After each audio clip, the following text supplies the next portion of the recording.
Hello friends, welcome to my channel study with Shruti. So guys, इस video में हम discuss करेंगे अपना next topic that is haemorrhoids या फिर पाइल्स।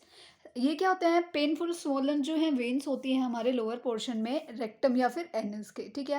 हेमरॉइड कुशंस क्या होते हैं? नॉर्मली ये पार्ट होते हैं हमारे ह्यूमन एनाटॉमी का, और किसी भी पैथोलॉजिकल डिजीज़ की वजह से क्या है, इनमें कुछ चेंजेस देखने को मिलते हैं जो कि एबनॉर्मल होते हैं। नॉर्मल चीज़ें वो नहीं होती हैं, यानी कि किसी भी डिजीज़ कंडीशन की वजह से या कुछ इटियोलॉजिकल कॉजेज हम आगे पढ़ेंगे, उनकी वजह से क्या है, जो हमारा ये नॉर्मल एक ह्यूमन एनाटॉमी होता है, जो क्वेश्चंस होते हैं उनमें क्या है, कुछ एबनॉर्मल चेंजेस आ जाते हैं। ठीक है।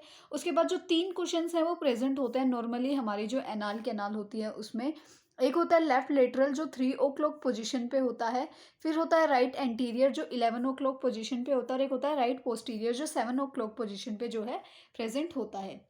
ये क्या करते हैं, ये हमारी जो एनएस है जब वो क्लोज होती है तो उसको रेस्ट की फेज में जो है रखने में हेल्प करते हैं, और उसकी कंसिस्टेंस जो है उसमें हेल्प करते हैं। उसकी जो कंसिस्टेंसी होती है, उसका जो कॉन्टिनेंस है, उसमें क्या करते हैं, वो हेल्प करते हैं। उसके बाद हम बात करते हैं इसके इटियोलॉजिकल या फिर कॉजेज़ की, इटियोलॉजिकल फैक्टर्स की। तो जैसे स्ट्रेनिंग होती है बाउल मूवमेंट्स के टाइम पे, तो वो क्या है, वो एक कॉज हो सकता है। उसके बाद कॉन्स्टिपेशन होती है, तो कॉन्स्टिपेशन की वजह से जो है हमें हेमरॉइड्स देखने को मिल सकते हैं। अगर हम बहुत लॉन्ग पीरियड ऑफ टाइम के लिए अगर हम सिटिंग पोजीशन में रहते हैं और हम अपनी पोजीशन जो है वो बिल्कुल भी चेंज नहीं करते हैं, तो उसकी वजह से हो सकता है। उसके बाद एनाल इन्फेक्शन अगर किसी को हो गया है तो उस केस में, प्रेगनेंसी के केस में भी क्या है, हमें हेमरॉइड्स देखने को मिल सकते हैं।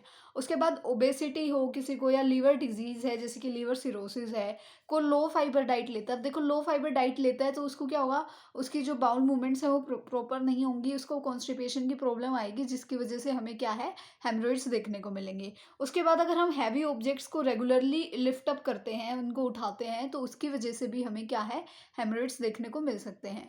मोस्ट कॉमन जो है ये अडल्ट्स में देखने को मिलता है जो कि 40 टू 60 ईयर्स के होते हैं, या फिर एल्डरली में देखने को मिलता है जो 60 से अबव होते हैं। उससे पहले इसको देखने, मतलब ये मिलने के चांसेस क्या है, बहुत ज़्यादा कम होते हैं। उसके बाद हम बात करते हैं इसकी पैथोफिजियोलॉजी की, कि ये डिजीज़ जो है वो होती कहते हैं। तो देखो, पहले इटियोलॉजिकल फैक्टर्स हैं जो भी हमने पढ़ा, कॉन्स्टिपेशन हो गया, एनल इन्फेक्शन हो गया, लीवर डिजीज़ है, या हैवी ऑब्जेक्ट्स को जो है हम बार बार उठा रहे हैं, लिफ्ट अप कर रहे हैं रेगुलरली हमारी लाइफस्टाइल में, तो उसकी वजह से क्या होगा, जो हमारा इंटरपैल्विक जो प्रेशर होता है वो इंक्रीज़ हो जाएगा।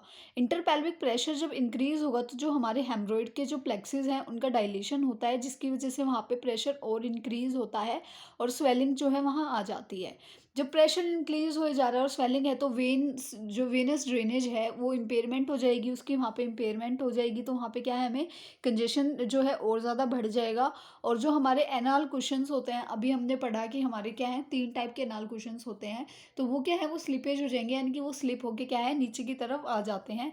और सबसे पहला सिम्टम हमें इसमें क्या देखने को मिलता है, ब्लीडिंग, उसके बाद ईचिंग, और जो है उसके बाद क्या है, हमें पेन देखने को मिलता है वहाँ पे।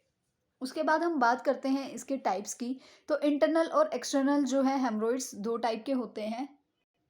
अब इंटरनल हेमरॉइड्स कौन से होते हैं, जो जस्ट इनसाइड एनस होते हैं, और या फिर जो बिगनिंग होती है हमारे रेक्टम की, वहाँ पे जो है प्रेजेंट होते हैं, तो उनको हम क्या कहते हैं, इंटरनल हेमरॉइड्स कहते हैं। वहीं पे अगर हम बात करते हैं एक्सटर्नल हेमरॉइड्स की, तो ये जो ओपनिंग होती है एनल की, वहाँ पे प्रेजेंट हो सकते हैं, या फिर जो एनएस है उसके बाहर जो है हमें हैंग होते हुए जो है ये उसके बाहर हमें दिख सकते हैं, तो उनको क्या हम कहते हैं, एक्सटर्नल हेमरॉइड्स।